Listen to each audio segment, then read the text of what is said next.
Hello and once again welcome to our YouTube channel जिसका नाम है बिहार बोर्ड इंग्लिश मीडियम। अगर आप इस चैनल पर नए हैं तो चैनल को करें सब्सक्राइब, बेल आइकन को करें प्रेस। और अगर आप टेलीग्राम पर चैनल पर ज्वाइन नहीं हुए तो टेलीग्राम चैनल पर ज्वाइन हो जाए, लिंक आपको मिलेगा डिस्क्रिप्शन बॉक्स में।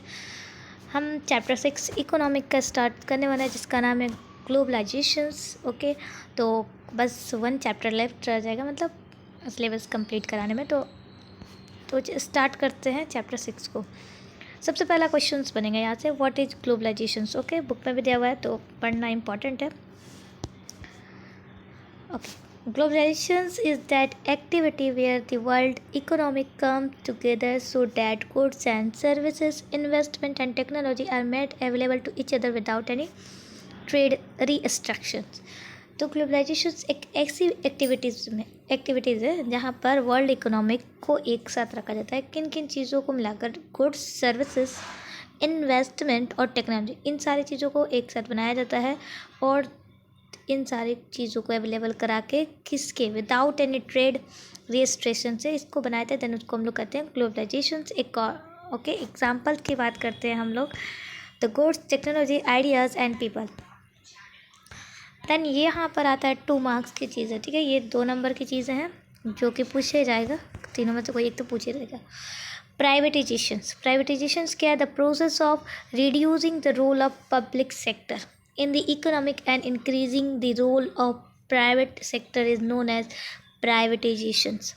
तो वैसे प्रोसेस जहाँ पर पब्लिक सेक्टर की रिड्यूसिंग हो रही हो इकोनॉमिक में और उनका रोल जो है प्राइवेट सेक्टर का वो बढ़ रहा हो, मतलब इंक्रीज़ हो रहा है, उसको क्या कहेंगे? प्राइवेटाइजेशंस। देन अगर हम यहाँ पे बात करें लिबरलाइजेशंस की, तो लिबरलाइजेशंस का मतलब होता है रिमूव ऑल रिस्ट्रिक्शन, मतलब सारे रिस्ट्रिक्शन को ख़त्म करना और गवर्नमेंट के लाइसेंस के और रिजर्वेशंस को इम्पोज करना। The government of India adopt the policy of liberalisations in year 1991 को लिबरलाइजेशंस का ये पॉलिसी को लिया गया था, ठीक है। अगर वही बात करते हैं प्राइवेटाइजेशन की, तो प्राइवेटाइजेशन की पॉलिसी भी 1991 को लिया था। ग्लोबलाइजेशन की बात करेंगे तो globalisation is the outcome of the policy of liberalisations and privatisations, मतलब कि जो लिबरलाइजेशंस और प्राइवेटाइजेशंस की आउटकम निकल कर आती है इनकी पॉलिसी की, उसको हम लोग क्या कहते हैं? ग्लोबलाइजेशंस। ओके, देन नेक्स्ट यहाँ पर पढ़ते हैं हम लोग कंपोनेंट ऑफ ग्लोबलाइजेशंस की। कंपोनेंट कौन कौन सी है? तो ग्लोबलाइजेशंस की 5 कंपोनेंट्स होती हैं। सबसे पहला आता है लीजन्स दी ऑप्टिक। तो नंबर 1 पे आता है हम लोगों का lessen the obstacles of business and trade, कि बिजनेस और ट्रेड में कौन कौन से ऑब्स्टिकल्स आते हैं उसके बारे में। फ्री फ्लो ऑफ गुड्स और सर्विसेज, मतलब कि गुड्स, सामान और सर्विसेज की जो फ्री फ्लो है उसकी इनिशियली ग्लोबलाइजेशंस की इन सारी चीज़ों पे ऑब्स्टिकल्स बिजनेस और ट्रेड की मिनिमाइज होती हैं, ठीक है। देन यहाँ पर नेक्स्ट पढ़ते हैं, यहाँ पर second number free flow of capital के बारे में कुछ चीज़ें पढ़ते हैं। तो वैसे इन्वायरमेंटल शुड क्रिएट की जाती है, मतलब इन्वायरमेंट में ऐसी चीज़ें क्रिएट की जाती हैं यहाँ पर फ्री फ्लो ऑफ कैपिटल एक देश से दूसरी देश में क्या बोलते हैं उसको, ट्रांसपोर्ट करते हैं। The foreign companies can invest in India and so the foreign companies can invest in India and so can the Indian companies invest in foreign countries। तो जो फॉरेन कंट्री है वहाँ पर इंडिया में इन्वेस्ट कर देती है, ठीक है। जो इंडियन कंपनीज है वो फॉरेन कंट्रीज़ में इन्वेस्ट कर देती हैं, इसको कहते हैं free flow of capital. Then बात करते हैं फ्री फ्लो ऑफ टेक्नोलॉजी के बारे में, तो all the barriers should be removed and there should be free flow of technology from one country to another. वही बात करते हैं अगर कोई भी बैरियर्स हैं उसको रिमूव किया जाता है, फिर दूसरे अपनी टेक्नोलॉजी को दूसरे कंट्री में पहुंचाना, उसको हम लोग कहते हैं फ्री फ्लो ऑफ टेक्नोलॉजी। अगर वही बात करते हैं फ्री फ्लो ऑफ लेबर के बारे में, तो ये चीज़ें क्या है? ये एक बेसिक इंग्रेडिएंट है ग्लोबलाइजेशंस का। देन यहाँ बात करेंगे फ्री कन्वर्टिबल कैपिटल, ठीक है। तो ये एक बहुत इम्पॉर्टेंट है ग्लोबलाइजेशन के लिए, ठीक है। तो इसे हम देखते हैं डेट कैपिटल होता है, इन्वेस्टमेंट होता है, इंडस्ट्रियलाइजेशन होता है, और ये सारी चीज़ें एरियाज़ में सामान और सर्विसेज के लिए होती है, ठीक है। इसके लिए क्या होता है? यूज़ डेवलपमेंट की ज़रूरत होती है, लेकिन जो फ्री फ्लो ऑफ लेबर और मूवमेंट है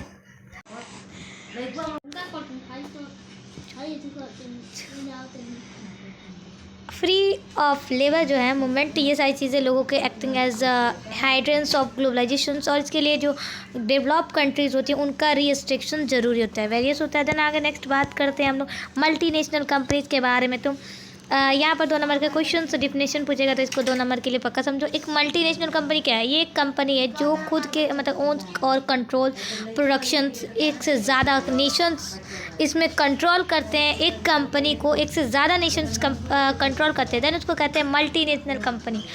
ओके, तो अगर हम बात करते हैं फूड, मोटर्स, सैमसंग, इसमें क्या है? इसमें मल्टीनेशनल कंपनीज, अलग अलग कंपनीज मिलती है, देन उसको कंट्रोल करती है। कोको कोला हो गया, नोकिया हो गया, ये सारी चीज़ें कंपनी है, ठीक है। देन नेक्स्ट बात करते हैं ग्लोबल कनेक्शन ऑफ प्रोडक्ट के बारे में। तो multinational companies advertise their product on different level तक, ठीक है। तो the MNS get up and by local companies को ख़रीदती हैं, देन उसका एडवर्टाइज़ करती हैं वो अपने प्रोडक्ट का। अगर हम बात करें जैसे कोका कोला है, एमएनएस कंपनी इनको ख़रीदती है अपने राइट ऑफ थम्सअप ब्रांड के लिए, ठीक है। देन उसको प्रोडक्ट को क्या करती है? पार्ले ग्रुप में दे देती है, उस प्रोडक्ट को पार्ले ग्रुप में देती है। देन नेक्स्ट पढ़ते हैं हम लोग का सेकेंड है कि at times MNC set up production jointly वो सेटअप करते हैं, देन लोकल कंपनी जो होते हैं कंट्रीज के उनको लेते हैं। Then MNC bring with at least latest technology के साथ प्रोडक्शन को देते हैं, देन ऑल्सो उनके साथ साथ वो क्या करते हैं? एडिशनल इन्वेस्टमेंट भी करते हैं, मनी भी प्रोवाइड कराते हैं। थर्ड नंबर क्या है? एमएनसी एक लोकल कंपनीज को खरीदती है, देन उस पर बहुत ज़्यादा प्रोडक्शन एक्सपेंड करती है, जैसे garments, shoes, toys, sports items, ये सारी चीज़ों पे क्या करती है कंपनीज? एक बहुत बड़ा एक्सपेंड करती है और क्वांटिटीज़ पे एक लोकल कंपनीज में, ठीक है। यहाँ पे बात करेंगे इन्वेस्टमेंट क्या, ठीक है। तो इन्वेस्टमेंट के बारे में जानेंगे, तो amount expend in purchasing of capitals like land, houses, machine and other tools are called investment. मतलब कि वैसे अमाउंट, अगर हम कोई अमाउंट को कोई चीज़ को खरीदते हैं, ठीक है। कैपिटल अगर बात करें, लैंड हो गया जिस तरीके से, किया घर हो गया, घर को खरीद रहे हैं, मशीन्स को खरीदेंगे, या इस टाइप के कोई भी टूल्स को खरीदते हैं और इस पे मनी को अपना एक्सपेंड करते हैं, उसको हम लोग इन्वेस्टमेंट कहते हैं। देन फॉरेन इन्वेस्टमेंट के बारे में जानेंगे, तो investment done by international companies are called foreign investment. तो वैसे इन्वेस्टमेंट जो इंटरनेशनल कंपनी अगर कोई कंपनी पे इन्वेस्ट कर रही है, देन उसको क्या कहेंगे? Foreign investment. Object of this investment is to be make profit. मतलब ये सारे इसमें ऑब्जेक्ट होते हैं फॉरेन इन्वेस्टमेंट, इसमें क्या होता है? बहुत ज़्यादा प्रॉफिट होने के चांसेस होते हैं, मतलब प्रॉफिट होता ही होता है। नेक्स्ट टॉपिक अगर हम बात करते हैं फैक्टर रिस्पॉन्सिबल फॉर ग्लोबलाइजेशन के ऊपर कि कौन कौन से फैक्टर रिस्पॉन्स है, तो सबसे पहले 2 मेन फैक्टर्स आते हैं। रैपिड इम्प्रूवमेंट इन टेक्नोलॉजी में, जो धीरे धीरे जो टेक्नोलॉजी वो बहुत ज़्यादा एक मेजर फैक्टर है, ठीक है। देन नेक्स्ट बात करते हैं, यहाँ पर आता है डैट की we are living in age of industrialisation के ज़माने में अगर हम जी रहे हैं, ठीक है। तो यहाँ पर कुछ near globally and the world turn किस में होती है? ग्लोबल कॉटेज में। इन रिसेंट टाइम टेक्नोलॉजी भी एरिया जैसे टेलीकम्युनिकेशंस यूज़ होते हैं, किस लिए? 2 लोगों को आपस में जोड़ने के लिए, लोगों को आपस में जोड़ने के लिए, एक्सेस करने के लिए, इन्फॉर्मेशन देने के लिए। कंप्यूटर्स का अपना ऑलमोस्ट बहुत ज़्यादा फील्ड में हो चुकी थी कंप्यूटर, और अब तो फ़ोन बहुत ज़्यादा है, ठीक है। देन नेक्स्ट बात करते हैं ट्रेड बैरियर के बारे में। तो ट्रेड बैरियर क्या है? तो ट्रेड बैरियर को हम लोग एक बैरियर कहते हैं, क्योंकि बिकॉज सम रिस्ट्रिक्शंस होते हैं जो इनको सेटअप करते हैं, देन गवर्नमेंट यूज़ होता है, government can use trade barriers. किस लिए गवर्नमेंट यूज़ करता है? इंक्रीज़ और डिक्रीज़ करने के लिए, किस चीज़ को? फॉरेन ट्रेड को। और डिसाइड करता है कि कौन से काइंड के सामान मतलब गुड्स चाहिए हमें और कितने शुड में हमें चाहिए इस देश के लिए, मतलब अपने देश के लिए। देन WHO की बात करते हैं, इससे में से क्वेश्चंस आते हैं, कब बने थे ये ऑर्गेनाइजेशन। तो WTO के बारे में सबसे पहला फॉर्मूला जान लो, वर्ल्ड ट्रेड ऑर्गेनाइजेशन, इसको एकदम दिमाग में फिट कर लो। ये एक ऐसा ऑर्गेनाइजेशन है that this same of this liberation international trade होता है। ये ऑर्गेनाइजेशन, ये संगठन को सेटअप कब किया गया था? 1995 में। और India has its own it's founder member, India एक अपना फाउंडर मेंबर है। नियरली इसमें कितने कंट्रीज़ हैं दुनिया के मेंबर्स ऑफ द WTO में? 149 कंट्रीज़ हैं। इसमें मेन ऑफिस जो है कहाँ है? जनेवा। WTO stables rules regarding international trade के लिए किया गया है, जहाँ पर हम देख सकते हैं अपने रूल बना देते हैं। WTO अलाउ क्या करता है, फ्री ट्रेड को, और मतलब वो देखता है जिस तरीके से, लेकिन डेवलपमेंट कंट्रीज अनफेयरली इसको रिटेन करते हैं ट्रेड बैरियर्स में, लेकिन WTO के रूल्स के मुताबिक उनको फोर्सफुली डेवलपिंग कंट्रीज को रिमूव ट्रेड बैरियर्स से कर देते हैं। ठीक है, देन बात करते हैं यहाँ पर कि ग्लोबलाइजेशन से इंडिया में क्यों। तो उसके फेवर्स में कुछ पॉइंट है, जैसे कि इंक्रीज मतलब डायरेक्ट फॉरेन इन्वेस्टमेंट बढ़ जाता है, इंक्रीज होता है, कॉम्पिटिटिव पावर भी बढ़ जाता है, फैसिलिटी नया नया जो टेक्नोलॉजी उसकी फैसिलिटी बढ़ जाती है, क्वालिटी की जो गुड्स कंज्यूमर क्वालिटी है वो भी बढ़ जाती है, अवेलेबल हो जाता है, और न्यू मार्केट भी अवेलेबल हो जाता है, इम्प्रूवमेंट क्वालिटी में बहुत ज़्यादा सुधार आ जाता है। देन बात करते हैं बैंकिंग और फाइनेंशियल रिफॉर्म्स भी होता है। ठीक है, improvement in the efficiency of human capital, जो एफिशिएंस है ह्यूमन कैपिटल में उसका भी इम्प्रूवमेंट होता है। देन बात करते हैं पॉजिटिव इम्पैक्ट के बारे में ग्लोबलाइजेशन में बिहार में जो पॉजिटिव इम्पैक्ट पड़ा था। तो एग्रीकल्चर प्रोडक्शन में इंक्रीजिंग होना, ठीक है, इंक्रीज होना, एक्सपोर्ट्स में इंक्रीज होना, फॉरेन जो डायरेक्ट इन्वेस्टमेंट करते उसमें वो अवेलेबल होना, एबिलिटी उनका होना, increase in need state domestic product और पर कैपिटा में ये सारी चीज़ों में इंक्रीजिंग होना, बढ़ जाना, बट ये सारी चीज़ें फ़ायदेमंद थी। ठीक है, availability of international consumer goods, international consumer सामान जो गुड्स है उनमें अवेलेबल होना, एबिलिटी होना, increase in employment opportunity, job के लिए बहुत बड़ी मतलब अपॉर्चुनिटी बढ़ जाना, establishment of banking and insurance company, banking और इंश्योरेंस कंपनी का एस्टेब्लिशमेंट होना। देन बात करेंगे निगेटिव इम्पैक्ट क्या पड़ा था ग्लोबलाइजेशन का, वो तो पॉजिटिव इम्पैक्ट पड़ा था। निगेटिव इम्पैक्ट पड़ा था एग्रो बेस्ड इंडस्ट्रीज और नेगलेक्ट, एग्रीकल्चर में बहुत ज़्यादा नेगलेक्ट हो जाना और एग्रो बेस्ड इंडस्ट्रीज पे। ठीक है, एडवर्सियर इफेक्ट पड़ा था कॉटेज इंडस्ट्रीज और स्मॉल स्केल इंडस्ट्री में बहुत ज़्यादा इफेक्ट पड़ा था। एडवर्सर इफेक्ट पड़ा था एम्प्लॉयमेंट पर, मतलब रोजगारी पे, और तो और जो गरीब लोग थे इन्फ्लेक्शंस की वजह से उनका इन्वेस्टमेंट क्या था, लो हो चुका था। देन नेक्स्ट बात करेंगे यहाँ पर कि मीनिंग ऑफ इकोनॉमिक रिफॉर्म्स के बारे में, क्या मीनिंग है।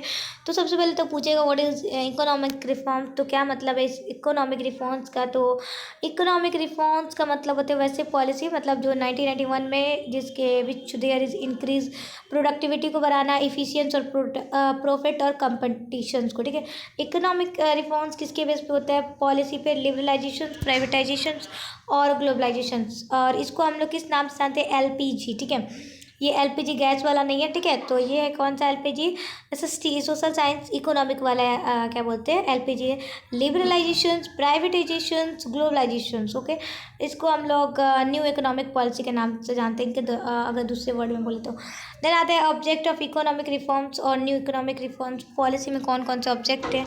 तो चुप रहो, जो ऑब्जेक्ट है उनके बारे में जानते हैं। सबसे पहला है कि इंक्रीज प्रोडक्टिविटी में इंक्रीजिंग होना और इकोनॉमिक इफिशियंस बढ़ना। ठीक है, देन बात करते हैं नेक्स्ट क्या है, इंटरनेशनल कॉम्पिटिटिव्स भी बढ़ जाना। ठीक है, देन बात करेंगे मैक्सिमम जो फॉरेन इन्वेस्टमेंट का यूज़ होना, टेक्नोलॉजी को अपग्रेड होना, और तो और रेट ऑफ इकोनॉमिक डेवलपमेंट भी बढ़ना। ठीक है, और जो इंटरनेशनल मैकेनिज्म है इकोनॉमिक डेवलपमेंट का उनका बहुत ज़्यादा यूज़ होना, और इम्प्रूव होना डेवलप फाइनेंशियल सेक्टर को, ताकि वो मतलब दे आर फुलफिल अपने डिमांड्स को पूरा कर सके इकोनॉमी, और to improve the performance of the public, मतलब कि पब्लिक के परफॉर्मेंस को इम्प्रूव करना और सोशल सेक्टर को। देन बात करेंगे impact of globalisation on common people पे, कौन कौन से इम्पैक्ट पड़ते हैं। तो उन पे पड़े थे जो सामान का अवेलेबिलिटी होना और सर्विसेज की रोजगारी बढ़ जाना। ठीक है, उन पे बहुत ज़्यादा इम्पैक्ट पड़ा था, और तो और नए नए टेक्नोलॉजी आना। ठीक है, देन पढ़ते हैं यहाँ पर कि नेगेटिव इम्पैक्ट क्या क्या पड़ा था ग्लोबलाइजेशन पर एक कॉमन मैन के लिए। तो अनएम्प्लॉयमेंट भी बढ़ जाना, ताकि और कंपटीशन, तो और भी ज़्यादा इंडस्ट्री और बिजनेस सेक्टर में बहुत ज़्यादा कंपटीशन बढ़ गया था, और बैड इफेक्ट सबसे ज़्यादा लेबर ऑर्गेनाइजेशन पे पड़ा था। ठीक है, संगठन पे, लेबर संगठन पे। देन बात करते हैं फोर्थ नंबर की डिफ़िकल्टीज़ किसके लिए आई थी, ऊपर भी हमने पढ़ना है, स्मॉल स्केल और कॉटेज इंडस्ट्रीज के लिए हार्डशिप, एग्रीकल्चर में एग्रीकल्चर बेस्ड विलेज के लिए हार्डशिप हो गया था। ठीक है, देन यहाँ पर ये हो गया हमारा चैप्टर 8, एक चैप्टर बचा हुआ है उसको हम लोग कल पढ़ के ख़त्म कर देंगे, और मिलते हैं नेक्स्ट वीडियो में। तब तक टेक केयर एंड पढ़ाई का रिवीजन करते रहना। हिस्ट्री का सिलेबस कंप्लीट हो गया ना, तो हिस्ट्री रिवीजन करते रहना। ठीक है, और इकोनॉमिक ये कल हो जाएगा। ठीक है, और देन जियोग्राफी का तो 3 चैप्टर बचे हुए, तो उसको कल ख़त्म, परसों से स्टार्ट करना है जियोग्राफी। देन एक होगा पॉलिटिकल साइंस, देन उसको देन, ठीक है, सब चीज़ ख़त्म। और उसके बाद रिवीजन PYQs टेलीग्राम चैनल पर जरूर ज्वाइन हो जाना, क्योंकि ये आपकी भलाई के लिए। ओके।